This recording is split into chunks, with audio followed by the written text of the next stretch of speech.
الرجيم بسم الله الرحمن الرحيم الحمد لله الذي نور قلوب العارفين بنور معرفته وأثبت فؤاد أنبيائه وأوليائه بقصص الأنبياء والمرسلين وأكمل إيمان المسلمين والمؤمنين بولاية علي أمير المؤمنين عليه السلام.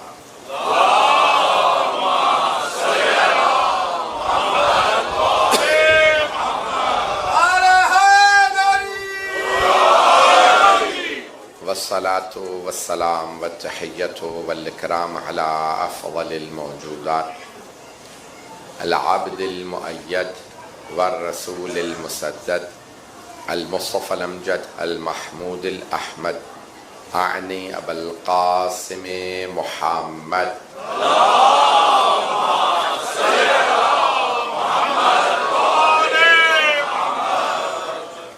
وعلى روحه ونفسه وسحره ووسيه سيد الأتقياء والأصفياء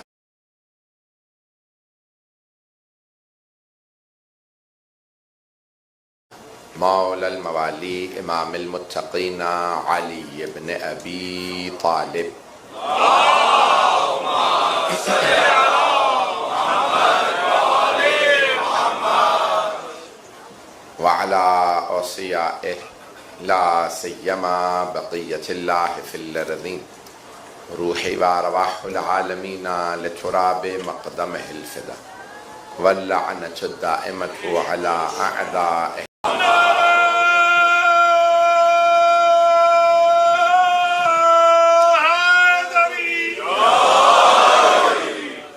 فضان گرامی، اس عشرہ اربعین کی اس سلسلے کی جو میں نے بیعت کے عنوان سے شروع کیا تھا، آج نویں مجلس ہے، کل آخری مجلس ہے۔ میں باب العلم امام بارگاہ کے اور بنی ہاشم جو فاؤنڈیشن ہے اس کے تمام منتظمین کا شکریہ ادا کروں گا، انہوں نے موقع دیا۔ میں کوئی نخرے والا مولوی نہیں ہوں کہ مجھے لکھ کے دیا جائے، سب سے سائن کرائے جائیں، تو پہلے بھی جب وعدہ دیا تھا میں نے وعدہ پورا کیا ہے، اور آپ لوگوں کی اس محبت کا ممنون ہوں، اور جو ماحول بنا پورے PTA کے اندر میں اس کا ممنون ہوں، آپ لوگوں کی تمام تر محبتوں کا۔ میں نے زندگی بھر کبھی علیہ باللہ کبھی گاؤں دیہاتوں تک میں جا کے پڑھ لیتا ہوں جہاں کہ خود پاکستان کے اپنے مقامی علماء نہیں جا سکتے، رہنے لائق نہیں ہوتے، بستیوں میں گھر رہنے لائق نہیں ہوتے جہاں پہ ہم رکتے ہیں، وہاں کے باتھ روم استعمال نہیں کر سکتے۔ میں نے آج تک کبھی کوئی نخرہ نہیں کیا ہے۔ یہ زندگی وقف اہل بیت علیہ السلام کے مولانا کی صحت و سلامتی کے لیے بلندتر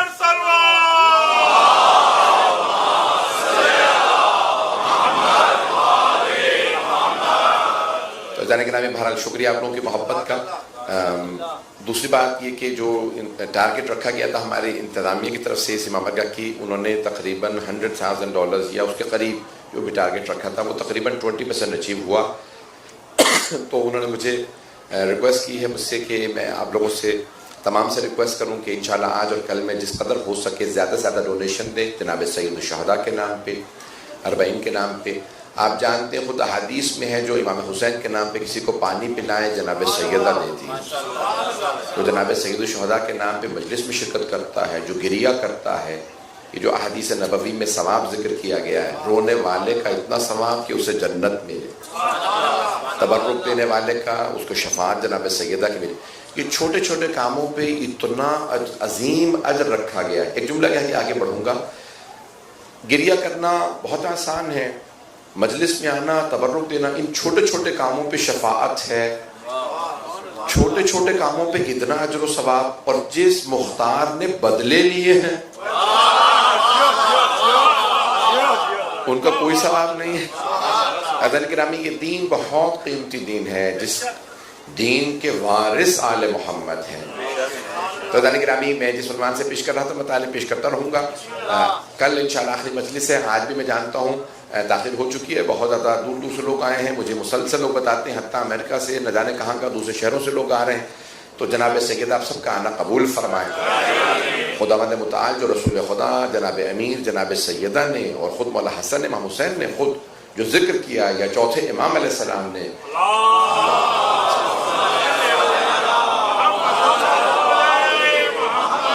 بے انتہا احادیث ہیں. چوتھے امام کی یہاں تک حدیث ہے اگر میرے بابا کی کوئی زیارت کے لیے آئے مجلس میں آئے اور اس سے موسم تنگ کرے تو یہ ضمانت ہے زیارت قبول ہوئی. کسی کو اذیت ہو, کسی کو تبرک نہیں ملا, کسی کو کھانا نہیں ملا, کسی کو رہائش نہیں ملی, ہوٹل نہیں ملا, مولا فرماتے ہیں یہ نشانی ہے کہ زیارت قبول ہوئی ہے. کبھی کوئی شکوہ نہ کرے اور کبھی کوئی شک نہ کرے. چوتھے امام کی حدیث ہے جب کوئی زیارت پہ آئے تو شک نہ کرے پتہ نہیں زیارت قبول ہوئی یا نہیں. مولا تو وہ ہیں جنہوں نے دشمن آ گیا اسے قبول کر لیا. حضرت غور راستہ روکنے والوں میں تھے, دشمن تھے, لیکن جیسی توبہ کی کہا مولا میں آپ کی بارگاہ میں آئے, حل میں توبہ کیا میری توبہ قبول ہو سکتی ہے؟ تو مولا نے کیا فرمایا, اے غور جا میں نے معاف کیا, اور میں نے نہیں میری ماں نے معاف کیا. جو حسین کا مجرم ہے جناب سیدہ کا مجرم ہے. مولا کے اتنے عظیم الفاظ ہیں. تو اذان گرامی جو مجلس میں آئے, جو ماتم میں آئے, جو عزادار ہے, جو کربلا جائے زیارت پہ, کبھی شک نہ کرے کہ میری زیارت قبول ہوئی. اذان گرامی یہ شیطان کی طرف سے شک آتا ہے کہ پتہ نہیں زیارت قبول ہوئی, لیکن اسے بچانا پھر آپ کی ذمہ داری ہے. بعد میں ضائع نہ کیجیے گا, زیارت تو قبول ہو گئی, اسے بچانا پھر اس ثواب کو محفوظ رکھنا یہ پھر آپ کی ذمہ داری ہے. تو اذان گرامی بیعت کے عنوان سے میں پیش کر رہا ہوں. اس سے پہلے میں نے اگر جو مسلسل لوگ آ رہے ہیں انہیں یاد ہے کہ میں نے ساری بیعتوں کو پیش کیا ہے رسول اکرم صلی اللہ علیہ وسلم کے زمانے سے. پھر مولا امیر کی غدیر کی بیعت کو پیش کیا, رسول اکرم کی جو دعوت العشیرہ میں بیعت تھی, بیعت الدار کہا گیا, پھر بیعت النساء کو بھی پیش کیا. اگر ذہنوں میں ہو سارا اشرا میں نے پیش کیا تھا کہ بیعت عقبہ اولا اور ثانیہ دونوں کو پیش کیا آپ کی خدمت میں کہ مکے اور منی کے درمیان میں سرور کائنات نے بیعت لی, پھر مدینے والوں سے بیعت لی, پھر مدینے میں بیعت لی, اور پھر آخری بیعت جو بیعت غدیر ہے بیعت رضوان کا بھی میں نے تذکرہ کر دیا. بس ایک جملہ کہہ کے وہاں پہ متصل ہونا چاہتا ہوں اپنے موضوع سے کہ بیعت کرنا کمال نہیں, بیعت پہ قائم رہنا کمال. کئی لوگوں نے بیعت کی اور بیعت توڑ دی. جو بیعت توڑ دے کأنہو ایسا ہے جیسے اس نے بیعت کی ہی نہیں. پتہ نہیں لوگ ہیں جو گناہ سے توبہ کر لے ایسا ہے جیسے گناہ کیا ہی نہیں. جو بیعت کو توڑ دے ایسا جیسے بیعت کی ہی نہیں. بیعت سے پھر جانے والا تجدید کرے کہ بیعت اگر توڑ دیتا ہے ذانی گرامی. تو جو پیش کر رہا ہوں, اب اگر کوئی ظالم بیعت مانگے, اولاً تو ظالم کا حق ہی نہیں. یزید نے مولا حسین علیہ السلام سے بیعت مانگی. اگر یزید, دیکھیں مولا نے فرمایا وہ شرابی تھا, وہ ساری برائیاں یزید میں تھیں, شارب الخمور تھا, لائب القمار تھا, قاتل تھا, ساری برائیاں یزید میں تھیں. میں کہتا ہوں اگر کوئی برائی نہ ہوتی, نمازی بھی ہوتا, پرہیزگار بھی ہوتا, حاجی صاحب بھی ہوتا, لیکن اگر حسین ابن زہرا سے بیعت مانگ لیتا ہم تب بھی کہتے یزید تیرے پہ لانا. میرے جملے پہنچ رہے ہیں, تو چلتے رہیے گا.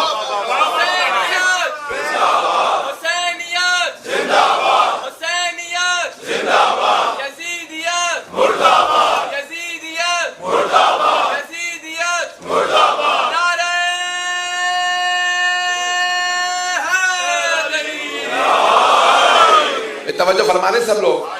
تو ذرا گرامی جو مجھے بیعت کو آج پہنچانا, میں نے پھر جناب سید الشہداء امام حسن علیہ السلام کی جناب غدیر کی بیعت کو پیش کیا جناب امام حسن علیہ السلام سے متعلق, اور پھر جہاں جہاں پہ بیعت کا سوال کیا گیا ہے کسی کی طرف سے بھی کچھ چیزیں صرف زیب ہی محمد و آل محمد کو دیتی ہے. میرے جملے پہنچ رہے ہیں. کچھ چیزیں انہی کو زیب دیتی, جیسے مولا علی ہی کو زیب دیتا ہے کہیں سلونی. سلونی یعنی ask me anything before you lose me. تبھی توجہ, مولا نے کہا سلونی سلونی قبل تک, یہ مولا ہی کو زیب دیتا, اور علی کے علاوہ جس نے کہا وہ ذلیل ہوا. میں تو کہہ رہا ہوں کھل کے. اگر کسی اور نے کہہ دیا نا, زید ابن جوزی کا واقعہ ذہنوں میں ہے نا کہ اس نے ممبر پہ آنے کے بعد کہہ دیا تو اس نے ماننے والے ہیں, قابل تو ہو. پتہ نہیں جملے پہنچی ہیں. جس کا بھی دماغ خراب ہوتا ہے وہ علی کے مقابلے میں آ جاتا ہے.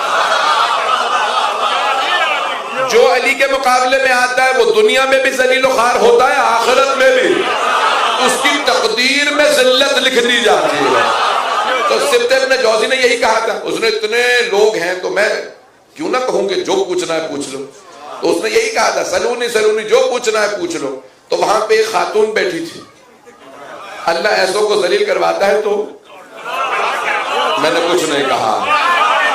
اور میں سب اشارہ کر کے آگے بڑھنا چاہ رہا ہوں. سبط ابن جوزی نے کہا تھا جو پوچھنا ہے پوچھ لو، اس سے پہلے کہ تم مجھے کھو دو. تو ایک پردے سے خاتون اٹھی، چادر لے رکھی تھی. کہا سبط ابن جوزی پھر سوچ لے، جو پوچھنا ہے پوچھ لو. کہا یہ بتا کہ علی مدینے ہی میں تھے اور کسی کا انتقال ہوا، جنازے میں نہیں آئے، اور علی مدینے ہی میں تھے، مدائن میں سلمان فارسی کا انتقال ہوا، رات میں انتقال ہوا، علی صبح صبح پہنچ گئے. بتا اس کے جنازے میں کیوں نہیں آئے؟ میں نے نام نہیں لیا ہے، اگلے ہفتے مجھے پھر پاکستان جانا ہے. تو اس خاتون نے کہا کہ اس کے جنازے میں کیوں نہیں آئے اور جناب سلمان فارسی کے جنازے میں کیوں چلے گئے؟ کچھ دیر سوچتا رہا، پھر کہنے لگا ادھر سے جواب دیتا ہوں تب بھی میں ہی پھنستا ہوں، اور اگر ادھر سے جواب دے دوں تب بھی میں ہی پھنستا ہوں. تو اس سے میں کہنے لگا یہ بتا کہ تو اپنے شوہر کی اجازت سے آئی ہے مسجد میں یا بغیر اجازت کے آئی؟ اس خاتون نے کہا میرے سوال کا تیرے سوال سے ربط کیا؟ بغیر کنیکشن کے بغیر ربط کے سوال کر رہا ہے. کہ نہیں ربط ہے. اگر تو شوہر کی اجازت کے بغیر آئی ہے تو تجھ پہ لعنت، اور اگر شوہر کی اجازت سے آئی ہے تو پھر تیرے شوہر پہ لعنت. کیسی عورتوں کو مسجد میں بھیج دیا، آ کے علماء سے سوال کر رہی. اس نے کہا ٹھیک ہے میں جواب دیتی ہوں. یہ بتا جمل میں جانے والے پیغمبر سے اجازت لے کے گئے تھے؟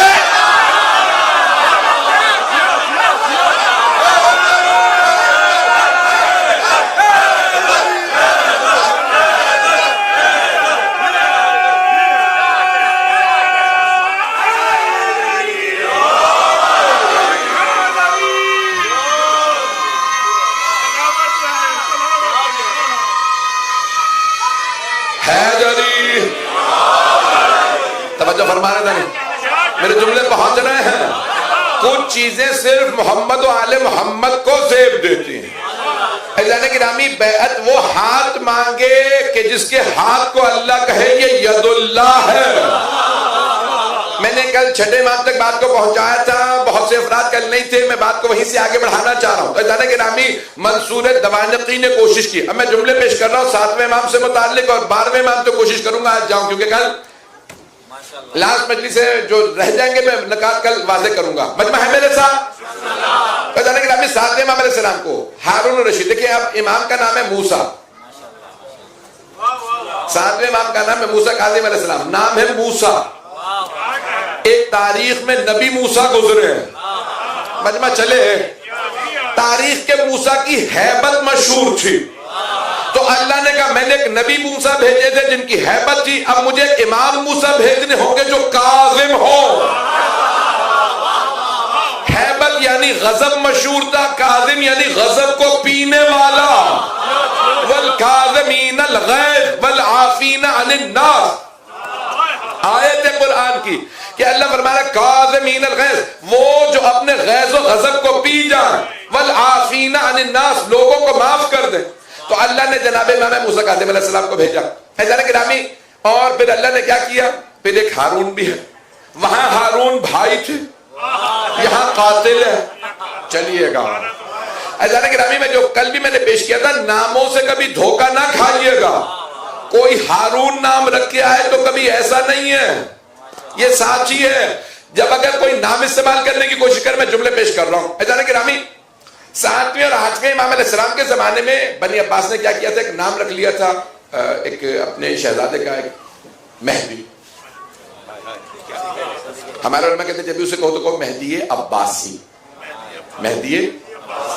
تو اب یہ 6، 7، 8 امام کا دور. تو اب کوشش وہ کر رہے تھے کہ دیکھو رسول خدا نے وعدہ کیا تھا میرے پاس 12 جانشین ہوں گے. مجمع ہے میرے ساتھ؟ میرے بعد 12 جانشین ہوں گے، 12ویں کا نام ہوگا مہدی. وہ دنیا میں عدل و انصاف قائم کرے گا. توجہ. تو اب عباسیوں نے نام رکھ دیا مہدی کا، بھی ہم خلفاء ہیں، ہمارے بعد یہ مہدی خلیفہ بنے گا. یہ وہی مہدی ہے جس کا پیغمبر نے وعدہ کیا. اب ائمہ پہ کیا ذمہ داری ہوئی؟ روشن تو کریں یہ وہ نہیں ہے. اب پتہ چلا کئی لوگ لبادہ اوڑھ کے آ جاتے ہیں، میں وہ ہوں جس کا وعدہ ہوا، اور نام بھی لکھ لیتے ہیں خلیفہ صاحب. جو لوگ پہنچ رہے ہیں مجمع پریشان ہو کے سن رہا ہے لیکن میں پڑھتا رہوں گا. تو گرامی ایک مرتبہ نام رکھا اور رکھ دیا مہدی. اب کیا کیا؟ نام کو عام کرنے لگے. یہ مہدی وہی ہے جس کا رسول خدا نے وعدہ کیا. 7ویں 8ویں امام کا دور ہے. نام رکھا مہدی. بار بار آواز دے کے مجمع میں بلاتا مہدی کہاں ہو, مہدی آ جاؤ, یہ مہدی. اب بار بار اب امام کیا کرتے, جیسے وہ کہتے مہدی, ایک مرتبہ امام کھڑے ہوتے 8ویں امام 7ویں امام اور سر پہ ہاتھ رکھ کے کہتے عجل اللہ فرجہ, اللہ اسے جلد بھیجے. آیا نہیں ہے. میں پیش کر رہا ہوں جو لوگ پہنچ رہے ہیں. امام فرمانا یہ چاہتے تھے, یہ نہیں ہے. توجہ عزیزان گرامی, امام سمجھاتے جس مہدی کو یہ بلا رہے ہیں کبھی وہ محلے سے پٹ کے آتا ہے, کبھی بھائی سے کشتی ہار جاتا ہے, خدا را کبھی ماں سے گالیاں کھاتا ہے, کبھی باپ کی, اور ہم جس مہدی کو مانتے اس کا دادا تعظیم میں کھڑا ہوتا ہے. اب میرے جملے پہنچ رہے ہیں, خدا را چلتے رہیے گا.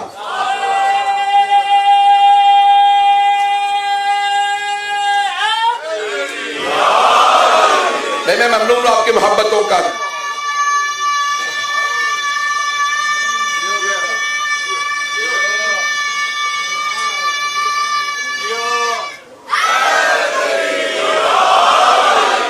توجہ فرما رہے ہیں.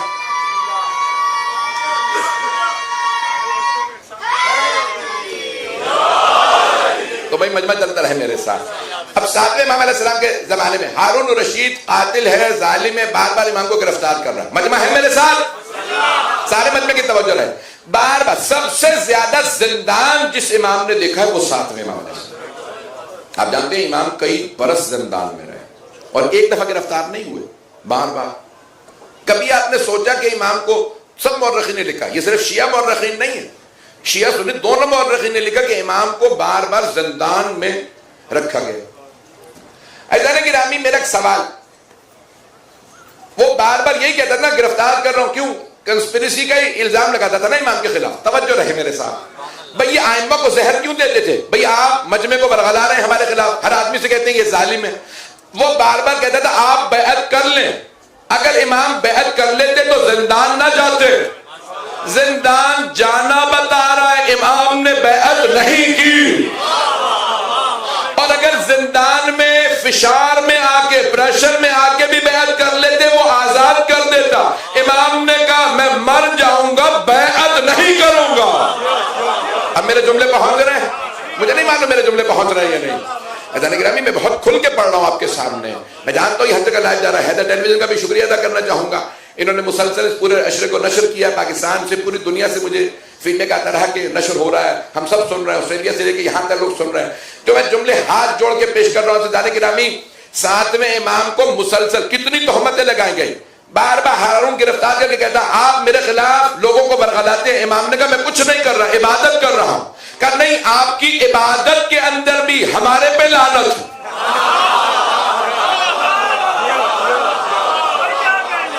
ہر آدمی کہتا تو ویسا نہیں جیسا وہ قیدی ہے. پتہ نہیں مجمع ہے یا نہیں. توجہ عزیزان گرامی, امام کا عبادت کا انداز ایسا تھا کہ ہر خلیفہ, ہر حاکم اپنے آپ کو مجرم محسوس کرتا ہے کہ تخت تو ہم نے لے لیا ہے لیکن اب اس کو نبھائے کیسے. یہاں تک کہ 7ویں امام کا جو دور, ہارون کا جو وزیر تھے حضرت بہر اللہ جان, جن کی جب مخبری ہو گئی تو امام موسیٰ کاظم نے ان سے کہا تھا کہ جنون اپنا لو تو بچ جاؤ, ڈکلیئر کر دو کہ میں کریزی ہوں. اس کے لیے کوئی سرٹیفکیٹ چاہیے نہیں ہوتا, حرکتیں کرنے لگو پاگل بنے کی. ہر آدمی کہے گا یہ پاگل ہے. کون محل چھوڑ کے سڑک پہ سوئے گا؟ یہ عشق آل محمد نے حضرت بہلول دانا کو دیوانہ بنا دیا تھا. یہاں تک کہ کئی مرتبہ ہارون نے کہا بہلول کو کچھ کھانے کو دے دو. مدتوں سے جو لوگ کوڑا پھینک دیتے ہیں اس میں سے روٹی اٹھا کے کھاتا ہے. جب کھانا بھیجا کہا بھئی آج چرغا ہے, جاؤ ہارون کو بھی دے, مامو حضرت بہلول دانا کو بھی دے دو. ہارون نے بھیجوایا. جناب بہلول دانا نے جب ایک مرتبہ سپاہی نے کہا نا یہ ہارون نے آپ کے لیے چرغا بھیجا, روسٹڈ چکن بھیجا, انہوں نے اٹھا کے کتوں کو ڈال دی. سپاہی نے کہا یہ آپ کے لیے خلیفہ نے بھیجا تھا, خلیفہ نے آپ کے کھانے کے لیے. کہا آہستہ بول, کتے سنیں گے وہ بھی نہیں کھائیں گے.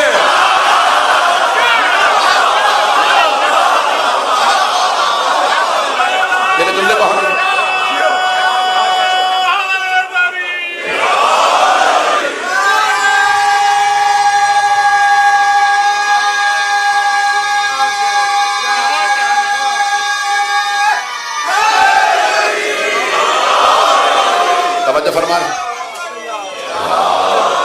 فرما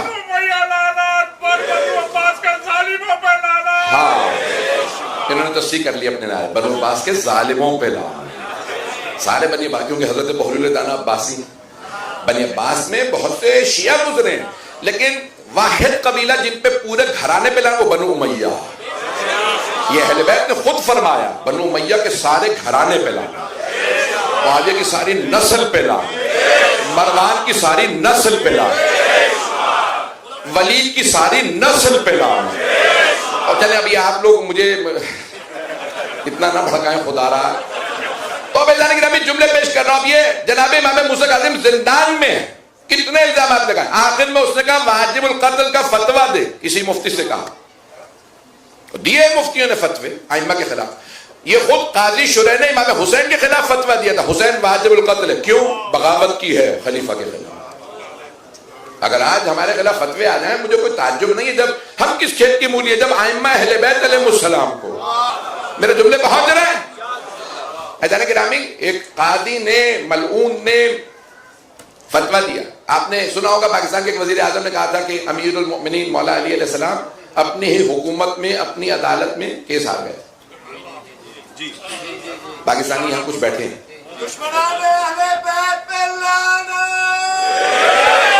بس سن لیجئے گا, غور سے سنیے گا, جواب بھی پیش کر رہا ہوں. تو کہا تھا کہ بھئی مولا امیر علیہ السلام کیس ہار گئے تھے ایک یہودی کے خلاف اپنی عدالت میں. کس نے مولا کے خلاف فیصلہ دیا تھا؟ یہی قاضی شرح. لوگ پہنچ رہے ہیں, جس نے بعد میں مولا حسین کے واجب القتل ہونے کا فتویٰ دیا. ایسے مفتیوں پہ لعنت. میرے جملے پہنچ رہے ہیں, میرے جملے پہنچ رہے ہیں تمام حضرات, میرے بچے, میرے نوجوان بھائی, میرے بزرگ, سارے ان جملوں پہ غور کریں گے. عزیزان گرامی, 7ویں امام کے خلاف فتویٰ مانگا ہارون نے. کبھی میں نے سب کچھ کر لیا, یہ بیعت نہیں کرتے, زندان میں رکھا ہے, اب تم فتویٰ دو کہ یہ واجب القتل ہے. مفتی نے کیا کہا کہ نہیں, میں فتویٰ نہیں دے سکتا, یہ آل رسول ہیں, بے گناہ ہیں, معصوم. کہا نہیں تم فتویٰ دو, میں تمہیں چیف جسٹس بنا دوں گا. اب پتہ چلا چیف جسٹس لگنے کے لیے بڑے بڑے مراحل سے گزرنا پڑتا ہے. چلیں ٹھیک ہے, پہنچ جائیں. عزیزان گرامی, ایک مرتبہ کہا تمہیں میں چیف جسٹس بنا دوں گا. اس نے کہا کہ نہیں, یہ اچھا ٹھیک ہے, پھر میں فتویٰ دینے کے لیے تیار ہوں اگر تم علیہ باللہ استغفر اللہ امام سے گناہ کروا دو. اس نے کہا ٹھیک ہے, گناہ کروا دے.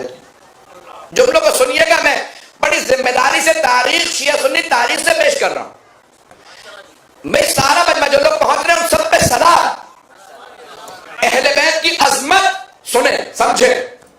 یہ جتنے دشمن تھے سوچے کتنے غلیظ تھے. میں بہت کھل کے پڑھ رہا ہوں یہ سارے معاملہ. تو اس نے کہا کہ ایک بدکارہ کو, بچے کیونکہ بیٹھے میں صرف اشاروں کے نام میں بات کروں, ایک بدکارہ کو ہائر کیا انہوں نے, لے کے آئے. کہا بھئی یہ جو زندان میں قیدی ہے نا, کہاں, کہ وہ جو چادر تلے ہے. کہا یہ تو جو ہڈیوں کا ڈھانچہ, کہا ہم اسے کھانے کو نہیں دیتے, ایک کھانا ملتا ہے وہ اس میں بھی نہیں کھاتا. کہا کیا ہے؟ کہا کہ تم ایک رات گزارو گی, ہم ان کے خلاف فتویٰ لگائیں گے. اب سارا زندان وہاں پہ امام کے خلاف ایک گناہ کے لیے انتظار میں. جیسے ہی وہ خاتون امام کے قریب ہے, امام نے کہا قریب نہ آنا, میں پاک ہوں. جملے کو سنیے گا. امام نے ہاتھ سے اشارہ کیا, سارے کے سارے حجابات ہٹے. اس بدکارہ نے جنت کا نظارہ کیا. جنت کی تمام مخلوقات نے کہا قریب نہ جانا, جنت ان کے اشتیاق میں. یہ جنت کے مشتاق نہیں, جنت کے مشتاق اور ہیں, جنت ان کے انتظار, خبردار قریب نہ جانا. ایک مرتبہ جب اس نے جنت دیکھی وہ رونے لگی. کہا اے عبد صالح, امام کے القاب میں سے ایک لقب ہے اللہ کے نیک بندے. اللہ نے اب کہا ہے نا حضرت خضر کو, کتنے انبیاء, رسول خدا کو کہا عبدہ و رسولہ. تو 7ویں امام کے القاب میں لقب ہے عبد صالح. اب امام کو اس خاتون نے, اس بدکارہ نے کہا اے عبد صالح, میں نے پہلی مرتبہ اتنا نورانی آدمی دیکھا, میں نے آپ کی جیسا زندگی میں نہیں دیکھا. روتے ہوئے کہا کیا میری توبہ قبول ہو سکتی ہے؟ میں جملوں کو کیسے پڑھوں آپ کے سامنے. کہا کہ میری توبہ قبول ہو سکتی ہے. امام نے کہا وعدہ کر آج کے بعد گناہ نہیں کرے گا. میں وعدہ کرتا ہوں میں خود تیری شفاعت کروں گا. ابھی بھی سارا مجمع نہیں. عزیزان گرامی سورہ یوسف جو لوگ پہنچ گئے ان پہ سلام. جناب یوسف نبی ہیں, اللہ نے فرمایا میرا برگزیدہ نبی. جناب یوسف نے دعا مانگی رب سجنی احب الی مما یدعوننی الیہ, پروردگارا یہ مصر کی خواتین گناہ کی دعوت دے رہی ہیں, مجھے زندان میں بھیج دے تاکہ میں ان کے شر سے بچوں, تہمتوں سے بچوں. یہ تہمت الزامات جو مجھ پہ لگا رہی ہیں میں زندان چلا جاؤں. اللہ نے کہا یوسف ہم زندان بھیج دیتے ہیں. 7ویں امام پہلے سے زندان میں تھے. جناب یوسف نے کہا میں تہمتوں سے بچوں, زندان چلا جاؤں. جو پہلے ہی زندان میں ہو صرف تہمتوں سے بچے نہیں, بدکارہ کو توبہ کروائی. میں جو لوگ پہنچ رہے ہیں مجمع چلے.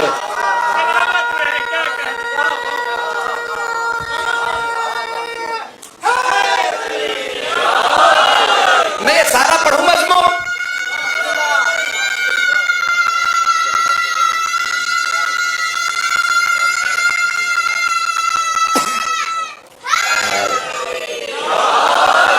توجہ ہے میرے ساتھ سارے مجمع کی.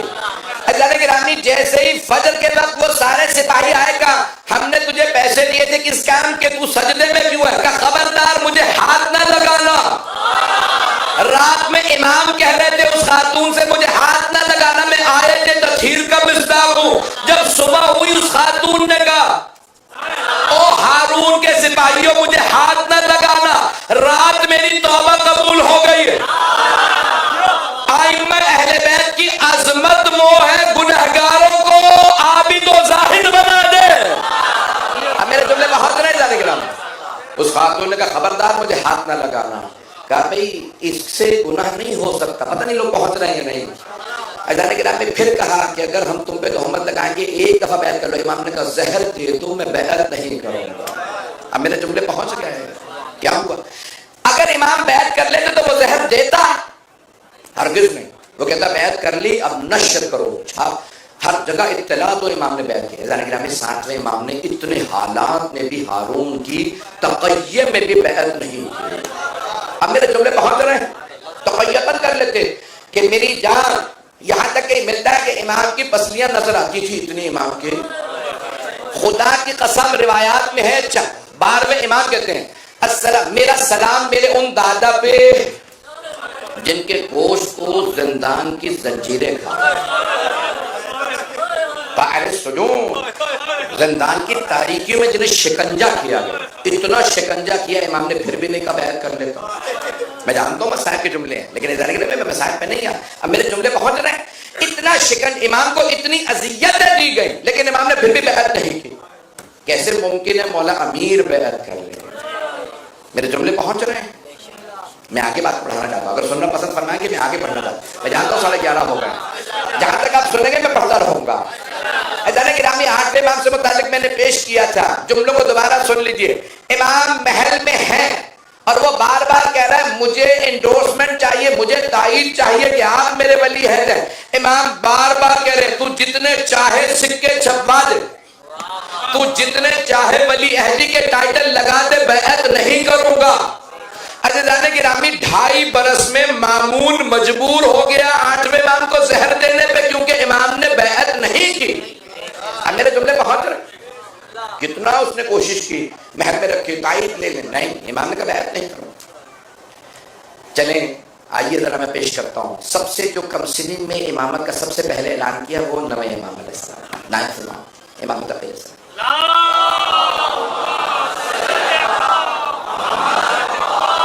میرے جملے پہنچ رہے ہیں. مجمع پریشان تو نہیں ہے.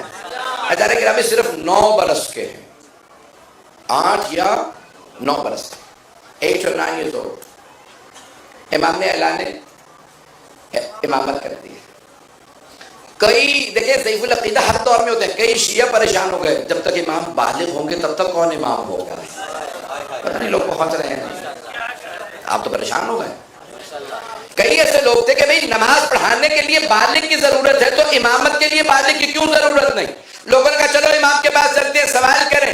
امام کے پاس آئے, کہا مولا آپ بالغ بھی نہیں ہیں, 8-9 برس کی, ابھی آپ کی داڑھی بھی نہیں آئی. توجہ, امام تب بھی امامہ پہنتے تھے, ابا قبا پہنتے تھے.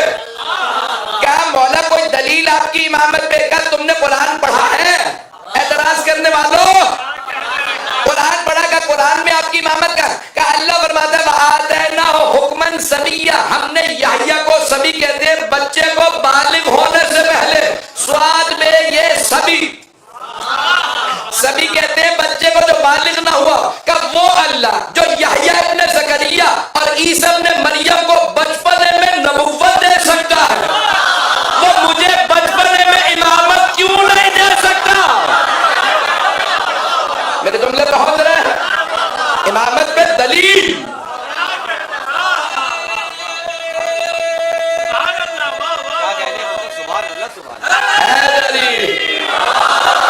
مجمع چلتا رہے جانے کے نامی امام 8-9 برس کے ہیں۔ اب کیا کیا؟ مامون جب آیا تو میں واقعہ آپ کے ذہن میں صرف اشارہ کر کے آگے بڑھنا ہے۔ مامون نے اپنا کیپٹل منتقل کیا مرز سے خراسان سے بغداد، واپس آ کے بھائی کو قتل کیا، امام رضا کو قتل کیا، پھر اپنے بھائی امین کو، پھر حکومت۔ اس نے دیکھا کہ بھئی سکون نہیں ہے، تو کہا کہ شکار پہ چلے جایا کرو، سکون ملے گا، صرف اشارہ کر رہا ہوں بچوں کے لیے۔ شکار پہ جانے لگا، اب سپاہی فوج لاہور لشکر ساتھ میں، تو اس نے اعلان کیا سپاہیوں نے کہ بھئی بعد با ملاحظہ بادشاہ سلامت تشریف لا رہے ہیں، خلیفہ وقت۔ سارے بچے بھاگنے لگے، بھاگنے والوں کی نسل سے ہوں گے۔ مامون جیسے چلا اس نے دیکھا ایک بچہ بڑی متانت سے دیوار کے ساتھ کھڑا، اس نے کہا لشکر کو روکو، فوج کو روکو، قافلے کو روکو۔ اترا، قبر خوردار جب سارے بچے بھاگ رہے تو آپ کیوں نہیں بھاگے؟ مولا نے کہا 3 وجہ سے۔ تو اس نے کہا ایک تو بچہ بھاگا نہیں، اوپر سے نہ بھاگنے پہ بھی 3 وجوہات، 3 نہ بھاگنے کے لیے 3 وجہ چاہیے۔ جو لوگ پہنچ رہے انہیں سلام۔ مامون گھوڑے سے ادھر آگے بڑھا، سارا لشکر ساتھ، علماء ساتھ، فوجی ساتھ۔ ایک بچے سے خلیفہ بات کرنے جا رہے ہیں گھوڑے سے اتر کے، بتائیے کیا کیا وجہ؟ کہ پہلی بات میرے یہاں کھڑے ہونے سے تیرا راستہ رک نہیں رہا۔ دوسری وجہ یہ ہے کہ میں کوئی گنہگار نہیں ہوں جو بھاگو، بھاگتا وہ ہے جو مجرم ہو۔ پتہ نہیں سمجھ میں آیا یا نہیں؟ آگے پیچھے جنگوں کو بھی دیکھ لینا، مجرم بھاگا کرتے ہیں، معصوم نہیں۔ کا تیسری وجہ یہ ہے مجھے تجھ سے حسن ظن ہے کہ تو معصومین کو قتل نہیں کرتا ہوگا، یا تو نے ایسا بھی کیا؟ پتہ نہیں لوگ ہیں یا نہیں۔ امام نے اس خوبصورت انداز سے قاتل کو قاتل کہا۔ امام علیہ السلام نے فرمایا کہ مجھے حسن ظن ہے، I'm optimistic کہ تو قتل نہیں کرے گا معصومین کو۔ پھر امام نے اسے دیکھنے کے بعد کہا کیا تو نے ایسا بھی کیا؟ ایک مرتبہ اس کی روح کانپنے لگی، کہ آپ کس کے بیٹے ہیں؟ کہ علی ابن موسیٰ کا۔ کہ کون سے علی ابن موسیٰ؟ کہ الرضا، کہ خراسان والے کا۔ کہ میں انہیں جانتا تھا، کہ میں بھی جانتا ہوں تو۔ پتہ نہیں لوگ ہیں یا نہیں؟ روح کانپنے لگی۔ ایک مرتبہ امام کو دیکھا، کہ چلو یہ بچہ یاد رکھنا کہاں پہ رہتا۔ اسے سمجھ میں آ گیا یہ بچہ عام بچہ نہیں ہے، قاتل تھا، مجرم تھا، لیکن جانتا تھا یہ امام عام نہیں، مجھے بیعت کو پیش کرنا، مجمع کا ساتھ رہے گا۔ ایک مرتبہ شکار پہ گیا، ذہنوں میں اس کے ایک ہی بات تھی، وہ بچہ کون ہے؟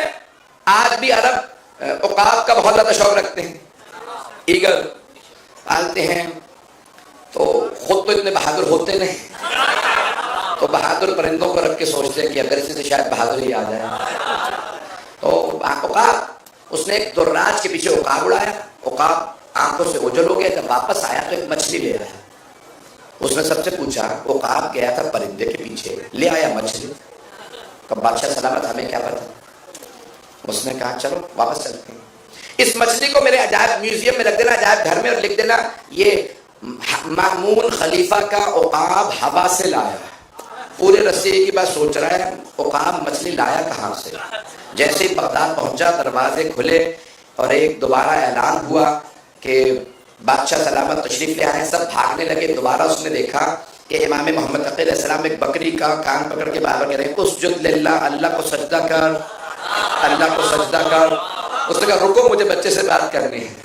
آگے بڑھا، کہا بکری سے کھیل رہا ہے؟ امام نے کہا وما خلقنا للہو واللعب، ہمیں کھیلنے کودنے کے لیے خلق نہیں کیا گیا. جو پہنچ رہے ہیں ان پہ ذرا بیعت لینے والے کون ہونے چاہیے میں پیش کر رہا ہوں اور کن سے بیعت نہیں لی جا سکتی. سارے مجمع کی توجہ. اس نے کہا امام علیہ السلام نے فرمایا، جب اس نے پوچھا نا مأمون نے آپ بکری سے کھیلے، امام نے کہا ہمیں کھیلنے کودنے کے لیے خلق نہیں کیا گیا. تو پھر کیا کیا کر رہے ہیں آپ بکری کے ساتھ؟ امام نے کہا سرکش جانوروں کو اللہ کا سجدہ کرانا ہمارے بچپنے کا کھیل ہے. جب جوان ہوتے ہیں تو ظالموں کو جھکاتے ہیں.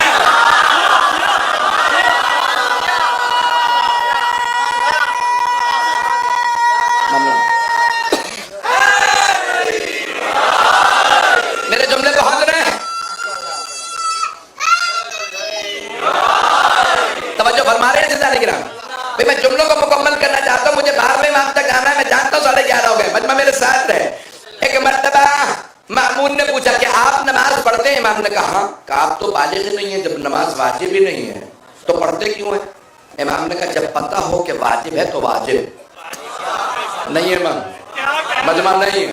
ہمارے یہاں اصول فقہ میں ایک مسئلہ آیا ہے کہ جو جاہل ہو اس سے پوچھ گچھ نہیں ہوتی، جسے کسی مسئلے کا علم ہو اسی سے پوچھ گچھ ہوتی ہے. نہیں ہے سارا مجمع. اگر کوئی نیا تازہ مسلمان تھا، اس نے کوئی حرام کھا لیا تو اس سے پوچھ گچھ نہیں، کیونکہ جانتا نہیں تھا. جو جانتا ہو امام نے اسے سمجھایا ہوں بچہ لیکن مدینۃ العلم کا وارث ہو. اس نے پھر ایک مرتبہ کہا کہ بھئی کیوں، میں باہر تفصیل میں نہیں جانا چاہ رہا. ایسا کہ اس نے کہا کہ ٹھیک ہے اس بچے کو میرے دربار میں لے آنا. اس نے ایک مرتبہ امام کو بلایا، تخت لگوایا. امام نے کہا تخت پہ نہیں بیٹھوں گا، ممبر منگوا. 9 برس کے امام کے لیے ممبر لگایا گیا. اس نے کہا سب سے بڑے عالم کو بلا لو. مفتی اعظم کون ہے؟ مفتی اعظم سمجھتے ہیں نا، دی گرینڈ مفتی. کہا کہ سب سے بڑا مفتی ہے یحییٰ ابن اکثر، 70 برس سے زیادہ. اب سارا مجمع پریشان، دربار بھرا ہوا تھا. ایک بچے سے مناظرے کے لیے 73 سال کے آدمی کو بلا لی. خلیفہ کا یہ تو ظلم ہے. انہیں اندازہ نہیں یہ امام ہے. یحییٰ ابن اکثر آیا کہ میرا مناظرہ کس سے ہے؟ کہا وہ سامنے بیٹھے تو ہیں ممبر پہ. کہا اس بچے سے. کہا بھئی یہ بچہ ہے، تم سمجھ لو، سوال کر کے دیکھ لو. میں بیعت کے معاملے کو بھی یہاں پہ جو پیش کر رہا ہوں، میرے سارے مجمع سے درخواست ہے کہ امام احمد علیہ السلام کے اس معاملے کو مجھے پیش کرنا ہے، مجھے ایک نتیجہ دینا ہے. ایک مرتبہ یحییٰ نے کہا کہ بھئی آپ پہلے سوال کریں گے یا میں پہلے سوال کروں؟ امام نے کہا چاہے تو پہلے سوال کر لے، چاہے تو میں پہلے سوال کر لیتا ہوں. اس نے کہا ٹھیک ہے پھر میں سوال کرتا ہوں. اس نے سوچنا شروع کیا. 56 ابواب فقہ میں 56 چیپٹرز ہیں. طہارت، نماز، روزہ سارے ملائیں نا، دیات، قصاصت، 56 چیپٹرز ہیں. سب سے مشکل ہے حج. حج میں سب سے مشکل ہے کفارات، پینلٹیز. جب احرام باندھو تو 24-25 چیزیں حرام ہو جاتی ہیں، ہر ایک کا کفارہ الگ. آئندہ دیکھو کفارہ الگ، قسم کھاؤ کفارہ الگ. پتہ نہیں مجمع ہے یا نہیں ہے. سب کے کفارات الگ الگ. تو اس نے کہا بھئی شکار کرنا حرام ہے. تو اس نے سوچا سب سے مشکل کفارات، پینلٹیز. بتائیے برخدا کہ اگر کوئی احرام کی حالت میں شکار کر لے تو کفارہ کیا؟ مامون کا منہ اتر گیا. اس نے کہا یہ تو سوال کا جواب مجھے بھی نہیں آتا. اتنا مشکل سوال. سارا مجمع کہنے لگا ہمیں سے کوئی جانتا ہی نہیں ہے. اتنے مشکل سوال بچے سے مناظرہ تھا، لحاظ کرنا چاہیے تھا. امام نے کہا تیرا سوال ناقص ہے، تو سوال مکمل کر میں جواب دیتا ہوں. اس نے کہا سوال کیسے ناقص؟ سوال تو کمپلیٹ ہے، انکمپلیٹ نہیں. امام نے کہا نہیں سوال انکمپلیٹ ہے تو کمپلیٹ کر، میں جواب دیتا ہوں. کہا نہیں سوال کمپلیٹ ہے. محرم یعنی احرام کی حالت میں جو ہوگا اس پہ شکار حرام ہے، اس پہ کفارہ ہے. بتائیے کفارہ کیا؟ امام نے کہا تیرا سوال ناقص ہے، انکمپلیٹ ہے، کمپلیٹ کر جواب دیتا ہوں. کہا مجھے خود سمجھ نہیں آ رہی سوال ناقص کیسے ہے. امام نے کہا تو نے یہ نہیں بتایا وہ احرام حج کا تھا یا عمرے کا. ابھی نعرہ نہ لگائیے گا. تیرا سوال نکالے امام نے اس کے سوال سے، اسے کہتے ہیں امامت. امام نے کہا تو نے یہ نہیں بتایا احرام حج کا تھا یا عمرے کا. اس نے شکار حرم میں کیا تھا یا حرم سے باہر. شکار کرنے والا بالغ تھا یا نابالغ. جس نے شکار کیا اس نے پہلی مرتبہ شکار کیا تھا یا پہلے بھی کر چکا تھا. شکار کے بعد آقا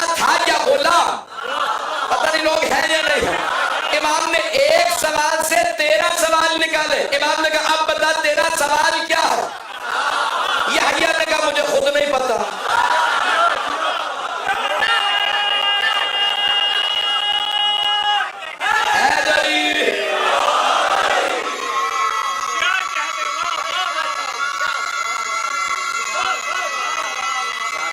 سب مل کے جواب دیں. حیدری. توجہ ہے مجمع کی میرے ساتھ.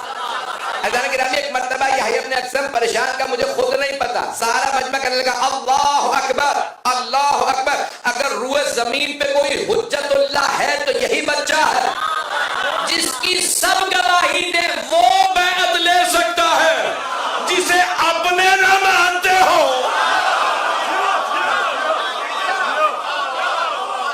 اسے اپنے کہہ رہے ہیں نہ جانے یہ کیوں بیٹھ گیا تھا. اب مامون کیا کہہ رہا ہے کہ فرزند رسول آپ میری بیٹی سے شادی کر لیجیے. یہی کہا اس نے کہ 9 برس کا بچہ جیت گیا, اگر میرے داماد بن گئے تو میری تائید ہو جائے گی, ہر آدمی میری بیعت کرنے لگے گا. پھر کہنے لگا یہ بتائیے یہ جو 13 سوال آپ نے نکالے سب میں کفارہ الگ ہے؟ کیسے کیسے لوگ خلیفہ بن گئے کہ ان سب میں کفارہ الگ ہے؟ امام نے کہا ہاں. کہ مجھے کل بتائیے گا, میں خود نہیں جانتا تھا. پتہ نہیں لوگ پہنچ رہے ہیں نہیں پہنچ رہے. مامون نے کہا یہ تو میں خود نہیں جانتا تھا, مجھے کل سمجھائیے. عزیزان گرامی شیعہ اور سنی دونوں میں کفارات کہاں اونٹ, کہاں گائے, کہاں بکرا, کہاں گائے بکرا اور تینوں چیزیں اونٹ تینوں دینے ہیں, کہاں صرف استغفار. یہ ساری ڈیٹیلز امام محمد تقی علیہ السلام نے سکھائی ہیں. پتہ نہیں مجمع پہنچ جائے یا نہیں. عزیزان گرامی یہ مامون چاہتا تھا میری تائید ہو جائے. کیوں؟ جس کا داماد ایسا ہو. بڑے بڑے کوشش کرتے رہے داماد. آپ لوگ پہنچ ہی نہیں رہے. سلام ہے جو لوگ پہنچ گئے ان پہ سلام. بڑے بڑے کوشش کرتے تھے ہمیں تائید مل جائے داماد اچھا بنانے سے. داماد داماد ہی ہوتا ہے. آگے نہ کہلوائیے گا. پہنچ رہے ہیں یا نہیں پہنچ رہے؟ مجمع ہے میرے ساتھ.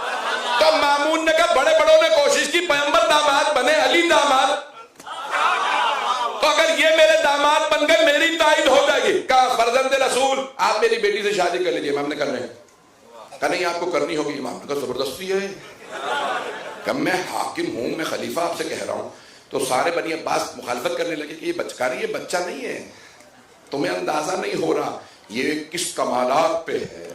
اب مامون کی پوری سازش تھی کہ اسے انڈورسمنٹ مل جائے, اسے تائید مل جائے کہ امام داماد ہے. میرے جملے پہنچ رہے ہیں؟ مجھے کنکلوژن دینا ہے. اجانے گرامی جیسے ہی فیصلہ ہو گیا کہ نہیں داماد بنیں گے, امام علیہ السلام سے ایک مرتبہ مامون کہنے لگا اتنے علماء موجود ہیں, سارے مفتی بیٹھے, بتائیے ان میں سے کون آپ کا نکاح پڑھے گا؟ امام نے کہا ان میں کوئی اس لائق نہیں کہ میرا نکاح پڑھے, میں اپنا نکاح خود پڑھوں گا. اگر میرے بابا یہاں ہوتے تو وہ نکاح پڑھتے.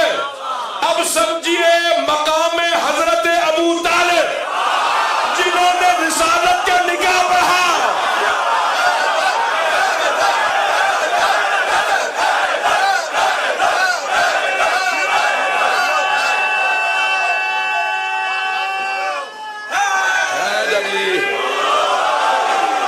توجہ فرما رہے ہیں.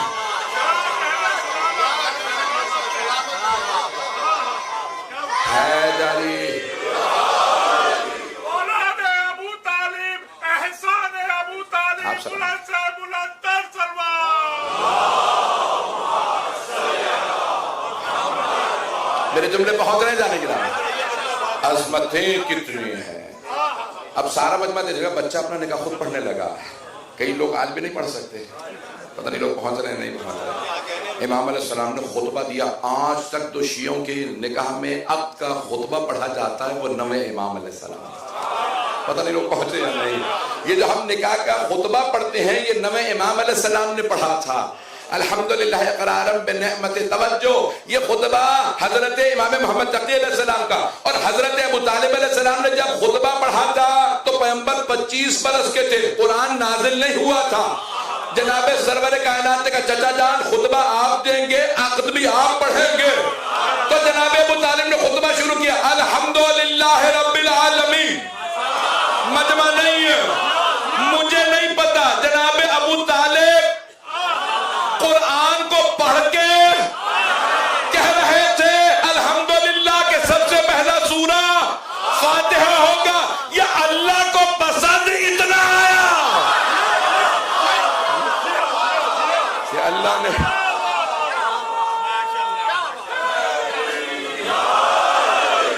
میرے جملے ممنون سلامت ہیں. سب مل کے جواب دے دیں بچوں کو. توجہ ہے زندہ نہیں؟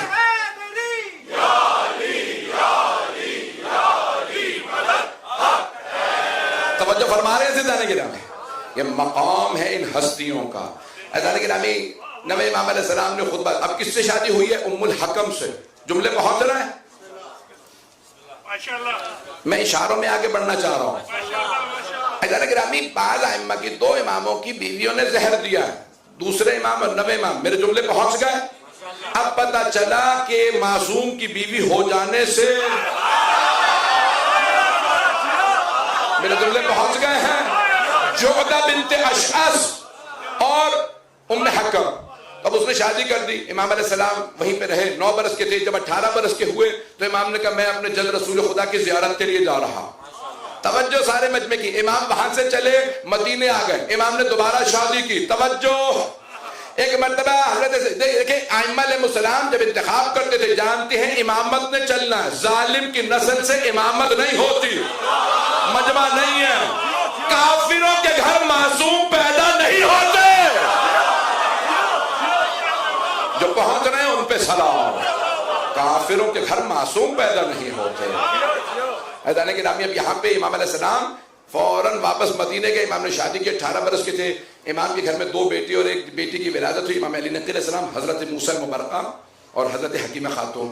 پھر دوبارہ ام حکم نے جو پہلی زوجہ تھی اپنے بھائی سے کہا, جو باپ مر چکا تھا, بھائی حاکم بنا, خلیفہ بنا, کہا امام نے دوسری شادی کر لی ہے اور وہاں پہ سازشیں شروع کر دی ہیں. ایزان کی نامی اگر بیعت کر لی ہوتی, پتہ نہیں میرے جملے پہنچ رہے ہیں یا نہیں.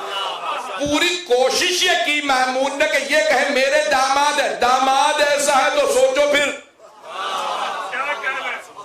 دامادی سے کچھ نہیں ہو جاتا اگر جملے پہنچ رہے ہوں. اب ایک مرتبہ پھر دوبارہ امام کو واپس بلایا. سازشیں شروع ہو گئی. 25 برس کے تھے امام جب امام کو زہر دیا. کس نے؟ اسی حکم حکم بھائیوں کے ساتھ مل کے. اذان کی رامی اگر امام نے ان کی بیعت کی ہوتی تو 25 برس کے سن میں امام کو زہر دیا گیا ہوتا. اور تہمت کیا لگائی کہ یہ سب کو بھڑکا رہے ہیں, ہر آدمی سے کہتے ہیں یہ لوگ ظالم ہیں, یہ ظالم ہیں, یہ ظالم. اذان کی رامی ظالم کو ظالم کہنا اس کے لیے دل گردہ چاہیے, اور وہ بھی ایسے ظالم کہ جس نے ائمہ کے اجداد کو کن کن مظالم سے شہید کیا ہو. میں آج مکمل کروں یا مضمون کو؟ 10ویں امام علیہ السلام کا جو دور ہے وہ اور زیادہ سخت دور. متوکل عباسی وہ کہتے ہیں کہ یزید کے بعد سب سے جو ظالم حاکم تھا وہ تھا متوکل عباسی. یہ مضمون مختصراً پیش کر رہا ہوں. اب وہ کوشش کرتا تھا اپنے لیے تائید حاصل کرے. میں جانتا ہوں 12 ہوگا, میں جلدی کوشش کروں گا 5 سے 10 منٹ میں مکمل کروں. آج تابوت ہے, تفصیل سے مسائل پڑھوں گا. عزیزان گرامی متوکل عباسی نے ہر طرح کوشش کی, یہاں تک کہ 10ویں امام کے سامنے اس نے کہا بھئی جو ہم 50 غلام خرید کے لائے ہیں افریقہ سے. افریقہ کے آپ جانتے ہیں لوگ قداور ہوتے ہیں, لمبے چوڑے ہوتے ہیں. میں نے افریقی دیکھے ہیں, آپ لوگوں نے دیکھے نہیں. جب میں پوچھ رہا ہوں تو ہاں ہوں کر لیا کہ گرامی قداور ہوتے ہیں. افریقی آپ نے دیکھا لمبے چوڑے ہوتے ہیں, قداور ہوتے ہیں, ان کے جسم بڑے ہوتے ہیں.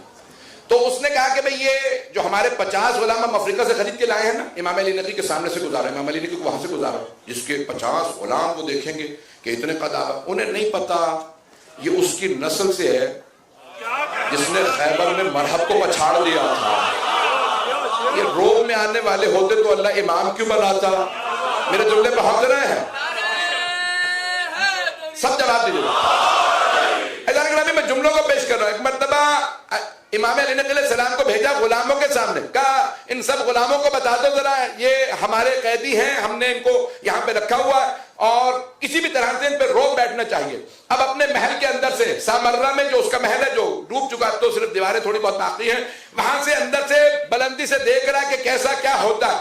ایک مرتبہ امام علی نقی علیہ السلام بہت وجیح خوبصورت تھے, جیسے ہی گزرے وہ سارے غلام کھڑے ہوئے, آگے بڑھے, امام کے ہاتھ چومنے لگے, قدموں میں گرنے لگے. ایک مرتبہ متوکل نے کہا انہیں بتاؤ یہ ان کا مولا نہیں ہے, میں ہوں, میں مجمع نہیں ہے. بھائی بتانے سے کوئی مولا نہیں بنتا. جو پہنچ رہے ہیں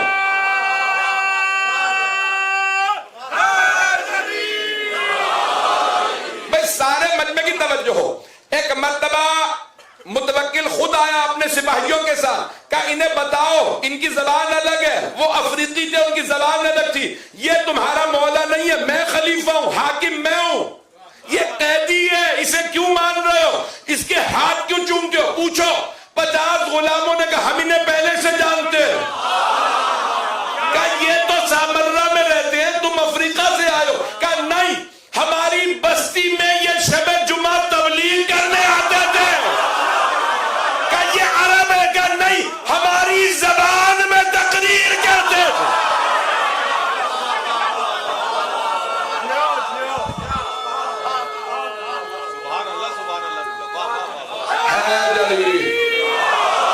توجہ فرما رہے ہیں عزیزان گرامی؟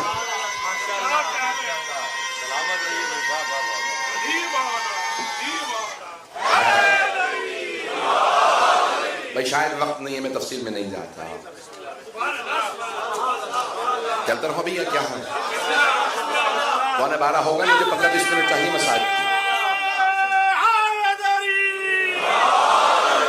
مجھے 15-20 منٹ مساجد میں بھی لگیں گے، یعنی چلے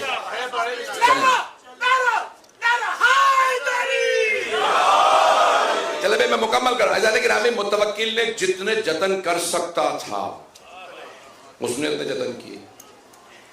ایک دن کہنے لگا کہ بھئی اپنی ساری فوج سے کہو کہ یہ پہاڑوں پہ چڑھ جائیں اور ہاتھوں میں لوہے کے ہتھیار لے، لوہے کے ہتھیار، جب آپ چٹان پہ راکس کے اوپر لوہا مارتے ہیں شور اٹھتا ہے، اور اگر پوری فوج ہو، لوہے کے نیزے ہوں، گرز ہوں، تو فوجی اس کے ترک بھی تھے، افریقی تھے، عرب تھے، ایرانی، اس کی فوج میں اس نے کہا کہ سب کو کہو کہ سارے پورے پہاڑ کو بھر دیں، میں انہیں لے کے آؤں گا، اور ایک مرتبہ مجھ سے اونچی اونچی آواز سے کہیں کہ ہم آپ کی سپاہی ہیں، بتائیے کسے مارنا ہے۔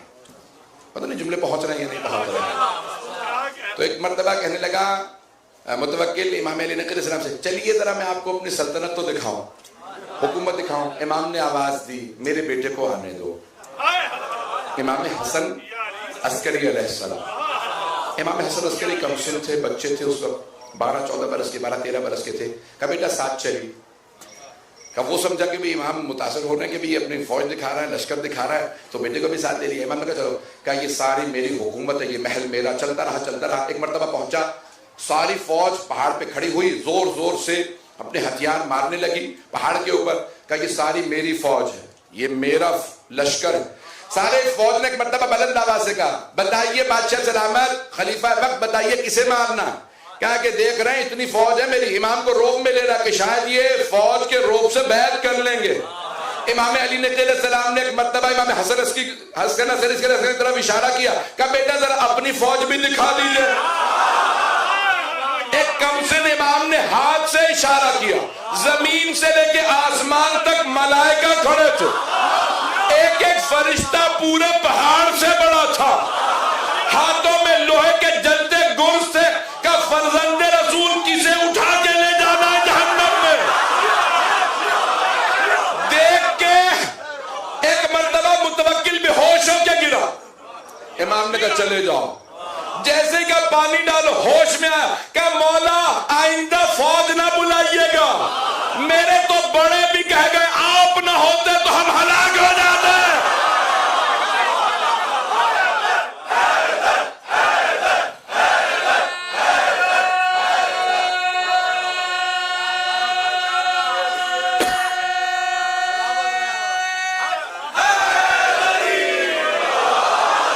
توجہ فرما رہے ہیں؟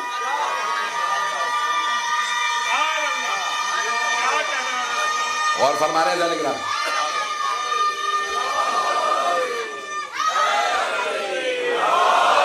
توجہ فرما رہے ہیں ذالک رام۔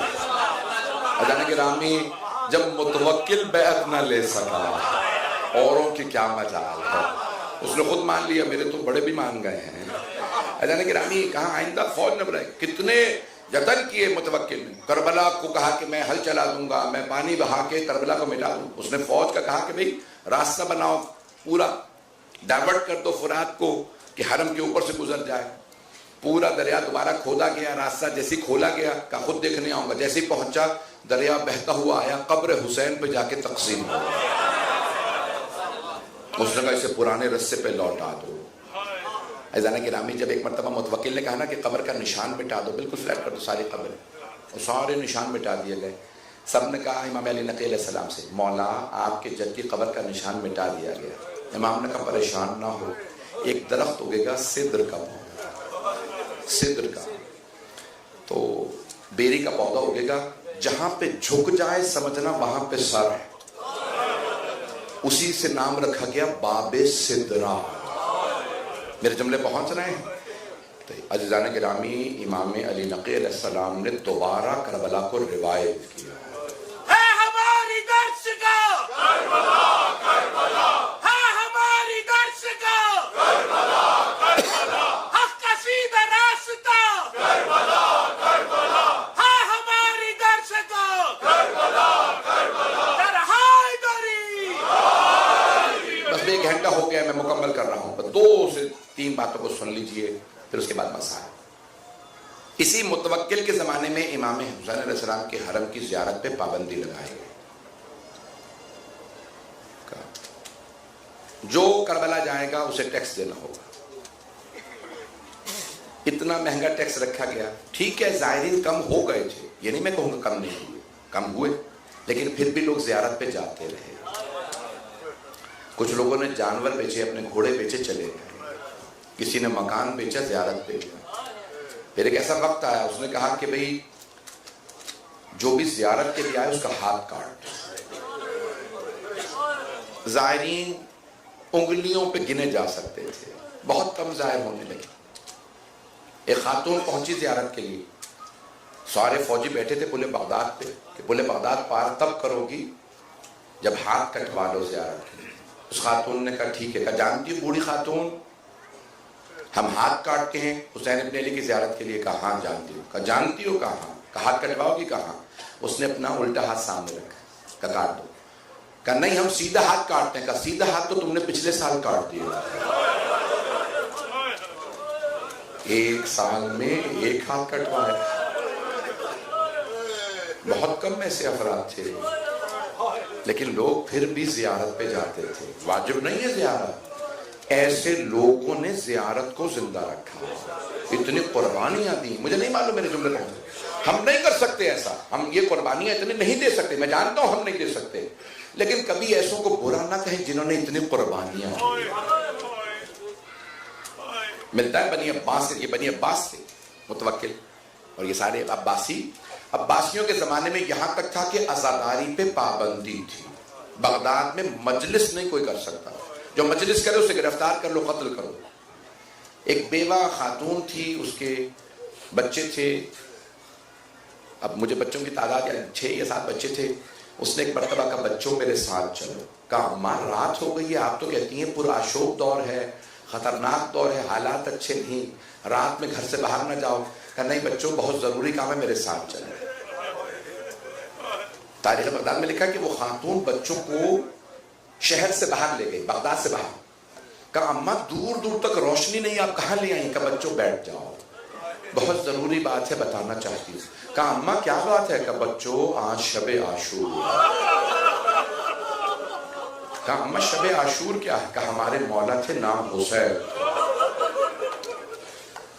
بتانا شروع کیا. کہا ہمارے مولا کا ایک بیٹا تھا نام علی اکبر تھا، مولا کے بیٹے کو برچھی لگی تھی. اس مومنہ نے بچوں کو تفصیل سے بتایا برچھی لگی کیسے. مولا کے بیٹے کو برچھی ماری گئی. بھئی آج تابوت ہے اس لیے میں نے روک دیا، 1 گھنٹہ میں نے پڑھ دیا ہے، مجھے 15 سے 20 منٹ چاہیے. آج اگر شب 40 نہ ہوتی میں اتنا تفصیل سے مسائل نہ پڑھتا. آپ جانتے ہیں نا آج رات کچھ بہنیں کربلا پہنچنے والی ہیں. اجرکم اللہ، میرا وعدہ ہر آنکھ میں آنسو ہوگا. اس مومنہ نے رو رو کے بتایا بچوں ہمارے مولا کا ایک چھوٹا سا بچہ تھا، حرملہ نے تیر مارا، علی اصغر کا گلا ذبح ہو گیا. اس مومنہ نے سارے مسائل پڑھے، سارے بچے رونے لگے. کہا اماں آپ نے اتنے دن ہمیں کیوں نہیں بتایا؟ کہا بچوں ہم سید ہیں، سادات ہیں، لیکن بغداد میں پابندی ہے اس لیے میں بتاتی نہیں تھی. سارے بچے رونے لگے. کہا بچوں اب اگر تم میں سے کسی کو یہ مصائب یاد ہو گئے مجھے بھی سناؤ. بچوں نے پوچھا اماں کیوں؟ کہا تاکہ میں بھی رو لوں. اب سمجھ میں آیا مجلس سے کیسے ہوتی رہی ہے. میں مسائل بڑا تفصیل سے پڑھنے کا قائل ہوں. میں تفصیل سے مسائل پڑھنے کا قائل ہوں. آج جو روئے گا نا وہ یاد رکھے کہ آج کوئی آئے نہ آئے, شام سے کچھ بیویاں ضرور آئیں. میری بہنیں بیٹیاں تلاش کریں شاید کوئی چھوٹی بیوی اپنے بابا کا پرسہ لینے آئے. ہے نا روایات میں بڑے بڑے جید علماء نے لکھا ہے کہ جب جناب سکینہ مجلس میں آتی ہیں پوچھتی ہیں پھوپھی اماں یہ کون لوگ ہیں جو ایسے رو رہے ہیں؟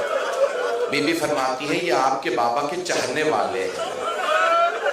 جناب سکینہ کہتی ہیں پھوپھی اماں میرا دل کہتا ہے اگر یہ کربلا میں ہوتے نہ میری بالیاں چھنتی نہ آپ کی چادر چھینی جاتی.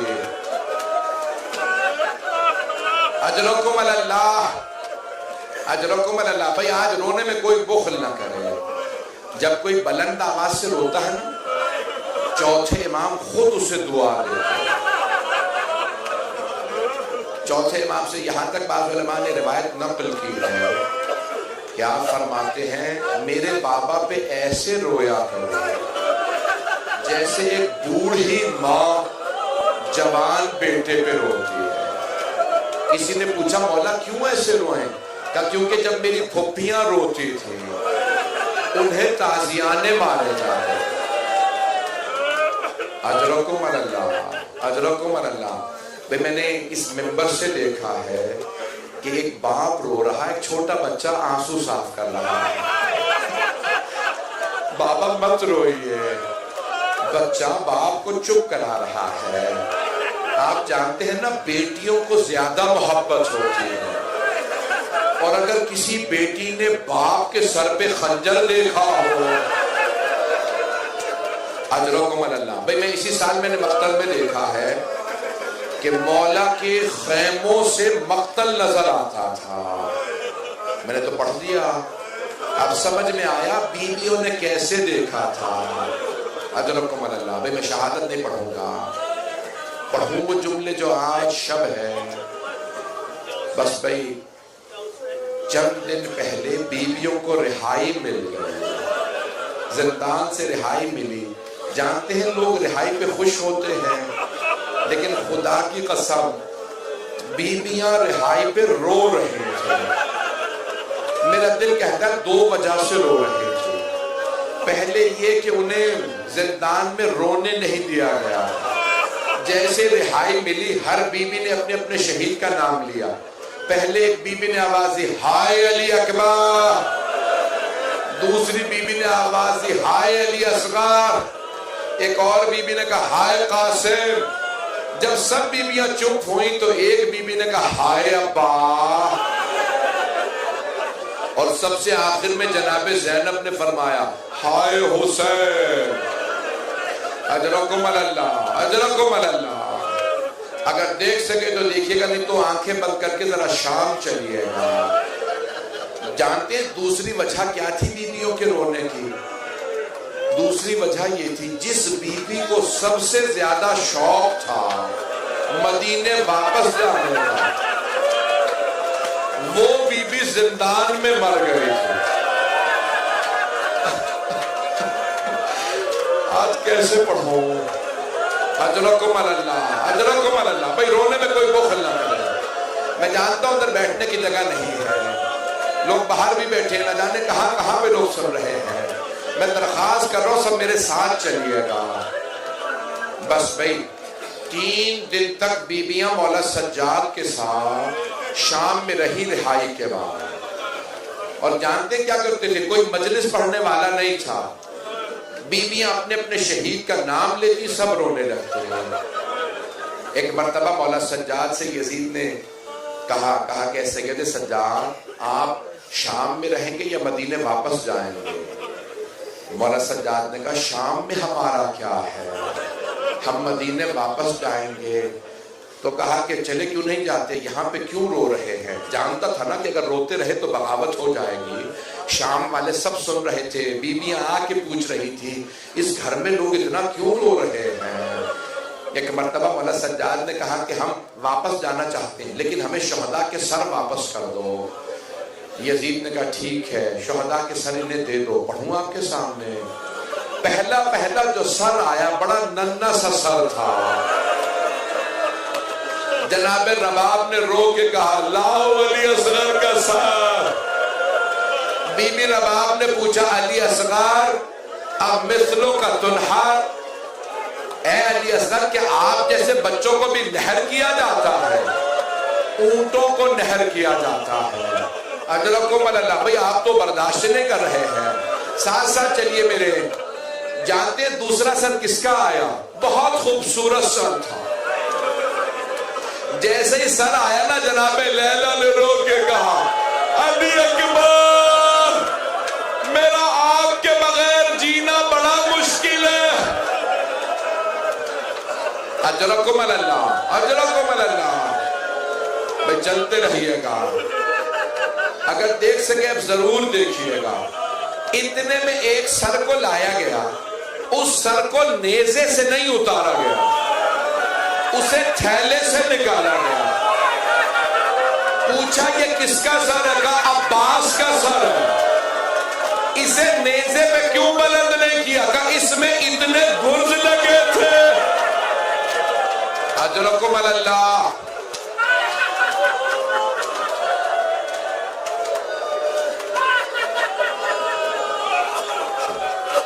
اجرکم اللہ, اجرکم اللہ.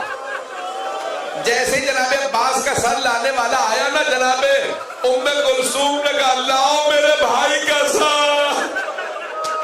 اتنے میں ایک آدمی دو سر اور لے آیا. جب بیویوں نے دیکھے نا اون محمد کے سر, سب نے جناب زینب کی طرف دیکھا. بیوی نے دونوں سر دیکھے, آنکھیں بند کر لی. آنے والے نے پوچھا ان دو سروں کی وارثہ کون ہے؟ کوئی بیوی نہیں بولی. اس نے دوبارہ پوچھا مجھے اتنا بتا دو کیا ان دو سروں کی وارثہ خیموں میں جل کے مر گئی ہے؟ اب جناب فضہ سے رہا نہیں گیا. جناب فضہ نے کہا یہ دو سر مجھے دے دو, میری آقا زادی کے بیٹے. جناب فضہ نے جناب زینب کی خدمت میں کہا بی بی بیٹوں سے ودا تو کر لے. جناب زینب نے فرمایا اما فضہ میں علی کی بیٹی ہوں, صدقہ دے کے واپس نہیں لیتی. میں نے دونوں بیٹے حسین پہ قربان کر دیے. بھئی اب مجھ سے پڑھا نہیں جا رہا, مجھے چہلم کے مسائل کو پڑھنا, مجھے کربلا تک جانا ہے. بھئی میں ہاتھ جوڑ کے درخواست کروں میرے ساتھ چلیے گا. اتنے میں ایک سر آیا, ساری بیویاں تعظیم میں کھڑی ہو. جناب زینب آگے بڑھی, کہا لاؤ میرے ماں جائے کا سر. سب بیویوں نے کہا واہ حسین, ہائے حسین, یا حسین. اجرکم اللہ. بھئی ابھی تابوت برآمد نہیں ہوگا, میری درخواست سے بھی رک جائیں. اجرکم اللہ, اجرکم اللہ. بھئی 5 سے 10 منٹ میں زحمت دوں گا. بس بھئی سارے سر واپس آ گئے. میں نے سارے مسائل مختصر کر دیے. جب آخری دن آیا نا بیویوں کا تو جناب سید سجاد نے کہا یزید سے کہو ہمارے تبرکات واپس کرو. میں تو سوچ رہا تھا سارے مسائل پڑھوں گا, مجھے لگ رہا ہے میں سارے مسائل نہیں پڑھ پاؤں گا. اجان گرامی جب شہداء کے تبرکات واپس آنے لگے, پہلے چادر تطہیر واپس آئے. جناب زینب نے رو کے فرمایا میری ماں کی چادر مجھے دے دو. اجرکم اللہ. بھائی اب میں سب سے درخواست کروں گا. اتنے میں ایک آدمی ایک انگوٹھی لے آیا. جناب زینب نے پوچھا بیٹا سجاد یہ کس کی انگوٹھی ہے؟ کہا پھوپھی اماں میرے بابا کی. بجدل نے جب انگوٹھی اتارنا چاہی نہیں اتری, اس نے خنجر نکالا انگلی کو. اجرکم اللہ. میں اور نہیں پڑھ رہا, بس بھائی میں اشارے کر کے آگے بڑھنا چاہ رہا ہوں, مجھے کربلا جانا ہے. اگر دیکھ سکے تو دیکھیے گا، شاید میں اب کل مکمل کروں۔ عزیزان گرامی اتنے میں سب میری طرف دیکھیے گا، اتنے میں ایک آدمی دو چھوٹی چھوٹی بالیاں لے آیا، بالیوں کا آنا تھا، جناب رباب نے روک کے کہا بالیاں واپس لے جاؤ، جس بچی کی بالیاں تھی وہ نہیں رہی، ہائے سکینہ، ہائے بی بی، اجرکم اللہ، اجرکم اللہ۔ بھائی میں نے تمام کر، میں 5 منٹ کی زحمت دوں گا، اب میں دیکھ رہا ہوں کچھ میرے بھائی بالکل برداشت نہیں کر رہے، 5 سے 7 منٹ کی زحمت دوں گا، ہاتھ جوڑ کے کہہ رہا ہوں میرے ساتھ رہیے گا۔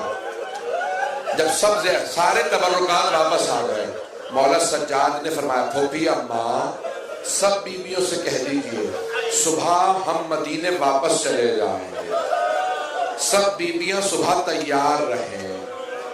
جیسے صبح نمودار ہوئی، مولا سجاد نے پوچھا پھوپھی اماں بیویاں تیار ہیں؟ جناب زینب کبریٰ نے فرمایا بیٹا سجاد سب بیویاں تیار ہیں، لیکن نہ جانے آپ کی ماں رباب کہاں چلی گئی، کہ فجر پہ تھی، فجر کے بعد سے غائب ہے۔ مولا کے آنسو بہنے لگے، کہ پھوپھی اماں مجھے معلوم ہے میری ماں کہاں ہے، بیویوں سے کہیے میرے ساتھ چلیں، ہم راستے سے میری ماں کو لے لیں گے۔ اب میں درخواست کروں گا جو دیکھ سکے ضرور دیکھے، تابوت برآمد ہونے والا ہے۔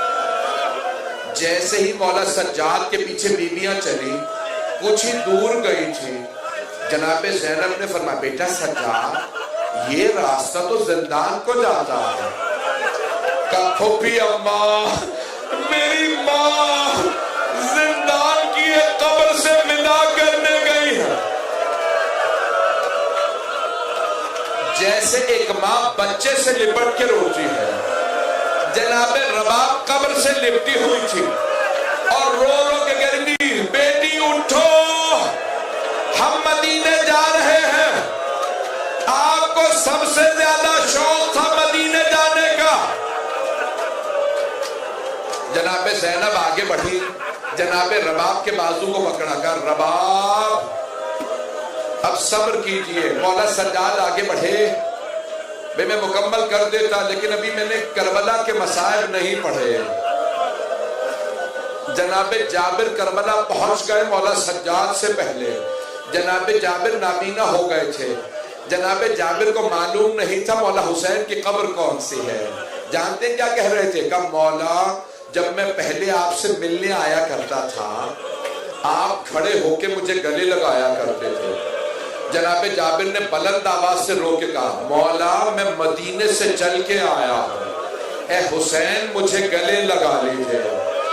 جناب جابر ابھی رو ہی رہے تھے، اتنے میں انہیں محسوس ہوا کہ کچھ قافلے کے آنے کی آواز آ رہی ہے۔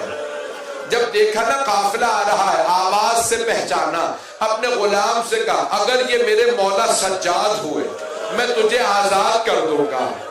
غلام نے پوچھا کوئی نشانی بتائیے اپنے مولا سجاد کی۔ جناب جابر نے بلند آواز سے کہا میرے مولا بڑے قد آور ہیں، میرے مولا 24 برس کے جوان ہیں، میرے مولا بہت خوبصورت ہیں۔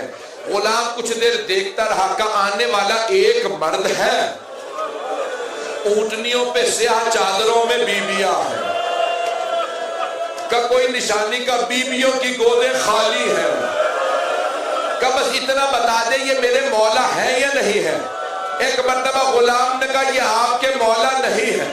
کہا کیسے پتا چلا؟ کہ آنے والے کی داڑھی سفید ہے، یہ جوان نہیں، ان کی قبر میں میں کیسے پڑھوں؟ آخری جملے سن لیجئے، میں سب سے ہاتھ جوڑ کے درخواست کروں آخری جملے اگر دیکھ سکے تو میری طرف دیکھیے گا۔ آپ جانتے ہیں نا ہر بیٹا چاہتا ہے مجھے کوئی گلے لگا کے کہے آپ کو آپ کے بابا کا پرسہ دینے آئے ہیں، آپ کے بابا کو پیاسا ذبح کیا، ہم پرسہ پیش کرتے ہیں۔ خدا کی قسم کسی نے مولا سجاد کو پرسہ نہیں دیا تھا، مولا انتظار میں تھے کوئی مجھے گلے لگائے، مجھے کوئی پرسہ پیش کرے۔